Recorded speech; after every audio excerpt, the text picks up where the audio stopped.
0-2 once again, but it's all good. Emmanuel Acho in the building. You already know where we're starting, so let's go. My Clippers took another L, a tough L last night. That would hurt when DeAndre Ayton, Mr. Eaton, had a game-winning alley-oop dunk-off and inbound pass with under a second left. Who does that? Paul George had 26 points, but he missed 2 free throws late. Skip past that. That could have given us a 3-point lead. The Clippers are now down 0-2 again for the third straight series. Take a listen to Ty Lue and PG on the missed opportunity. I'm always confident at the free throw line. I've always been very successful in clutch moments at the free throw line. Tonight, I was just unsuccessful extending the lead. So I'm not going to put too much on that. Oh, he's all right. It's part of the game. It happens. It's not his fault. Without him, we wouldn't be in the game anyway. Say it again. Hacho, what's the biggest reason why my Clippers lost game 2? With great power, Sal, you know it comes, man. That great responsibility. The biggest reason the Clippers lost, playoff P, way off P, pandemic P, PG-7 because he wasn't PG-13. That was the biggest reason. Wow. Now, we praised Paul George the last 7 games because of what he's done the last 7 games. We? That means you too. No. You okay, I'm about to say, that's you and I. That was solo. But be real, Sal. What? Paul George, you're the best player on the team. If you are the best player on the team, you cannot play like the worst player on the team. Paul George, you are the best player on the team. How can you be the least efficient player on the team? Paul George, everybody on your squad, all of them cats played better than you offensively, at least when it comes down to offensive efficiency. What do I mean and why do I say that? It's very, very, very, very simple. Zubac, he went 6 for 6 from the free throw line. Reggie Jackson, he went 2 for 2 from the free throw line. Cousins, he went 2 for 2 from the free throw line. Rondo, 2 for 2 from the free throw line. But Paul George, you went 5 for 10? PG, you went 1 for 8 from 3 when Reggie Jackson went 3 for 7, when Pat Bev went 2 for 4, when Rondo went 2 for 4. You had the worst three-point percentage, the worst free throw percentage, and one of the worst field goal percentages, and you the best player. So no game comes down to one play. I'm not that ignorant. I'm not that naive. We all know no game comes down to one play, but one play can change a game. No game comes down to 2 shots. But 2 shots can change a game. Paul George, you gave and you took away. You took away and then you gave. Just because you hit them 2 clutch buckets to take the lead does not mean I can turn a blind eye to that one word free, which precedes free throws. You can't miss 2 of them. Sal, Paul George was supposed to be that dude. He is supposed to be that dude. He's went to the free throw line in his playoff career 266 times to shoot a pair of free throws. He's only missed twice. 9 times prior to missing twice at the end of the game.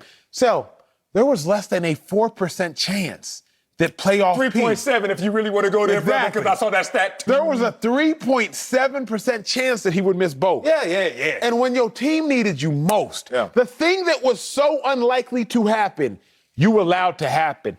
First lap is Paul George's fault. Second lap, I'm going to talk what ain't nobody else talking. Okay.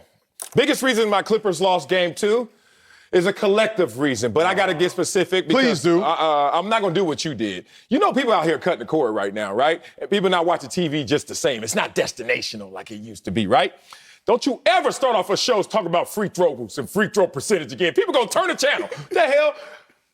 Since you want to talk free throws, which team has the highest free throw percentage in NBA history? I wonder.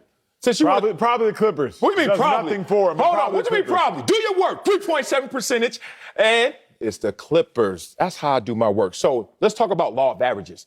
You think PG-13, don't you ever disrespect that man, call him 7 again, PG-13 is going to be in that position again and fail in that position again? No. You heard Ty Lue. I'm not listening to you, Emmanuel Acho.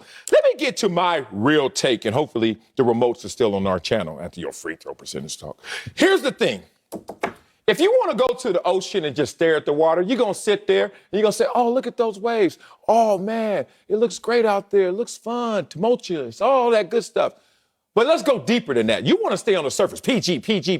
Yeah, we know he was inefficient. We know he needs a third person outside of Reggie Jackson to help him since there's no Kawhi Leonard. So on the surface, it's PG. His missed free throws, his inefficient shooting, blah, blah, blah.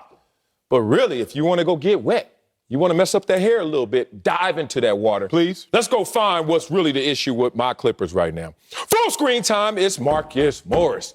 Where you at, big dog? Where you at? I got to go deep sea diving for you right now. Because if you look at Marcus Morris in the first 2 rounds, and then you look at him against Phoenix, you half yourself, bruh. You are half of you. I understand you're battling injuries right now. Hey, if you're really hurt, if you're really injured, stay out the game. More minutes for Terrence Mann. More minutes for Kennard or something. Let him get some shooting earlier in the game. But if you're not that injured, then don't come out and give me half of your performance level. That's the problem. 3 for 11 last night, Marcus Morris.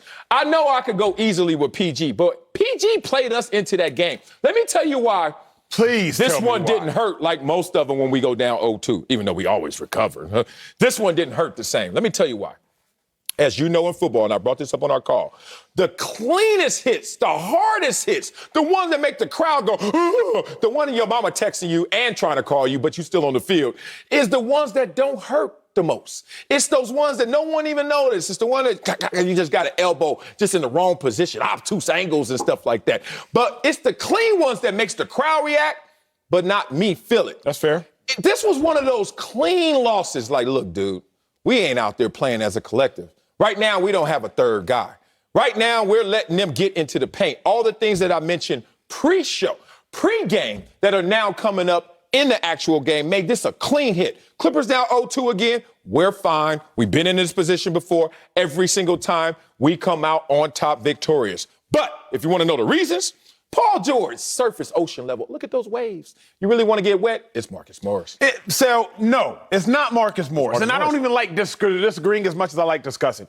Okay. Here's why it's not Marcus Morris. I'm not going to fault the 3rd to 4th best player on this team. Well, he moves up because guess who's gone? That's why I said 3rd to 4th. Now he is the 3rd. I'm not going to sit here and be like, oh, it's Marcus Morris's fault. Paul George, you came on and said he could save the Clippers without Kawhi. He could do it by himself. Paul George can't go 1 for 8 from 3, Sal. That wasn't You're literal. the best player. Because here's what we do. When Paul George plays great, we applaud him. But then when he does not, we just look away. When Marcus Morris plays great, we don't pay any attention. But then when we don't, when Marcus Morris. Remember game 5 against the Jazz when Marcus Morris gave you 25 points? Like, Marcus Morris shows up even as the 3rd best player. So I can't fault Marcus Morris. Now, what I will say is this. What?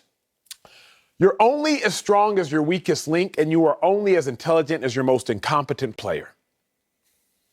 You want me to agree with that? When I look, it's just true. I'm thinking. It's just true. We have some sorry players. You're only as incompetent. You're only as smart as your most incompetent player. That last play, can we look at it one more time when Crowder throws the inbounds pass to Ayton, a.k.a. Eaton? All them fouls that we going to see? Let's see all these fouls. Because here was the most important thing on the last play. Boogie Cousins, he's defending the inbounds pass. Boogie Cousins, why are you standing straight up? Why don't you shade towards the basket and make Crowder throw it out to the three-point line? You're 6'10", and at one point in time were as athletic as can be. Boogie Cousins, you stand straight up, therefore Crowder still has a perfect pass to the right at the basket and allows Ayton to make it.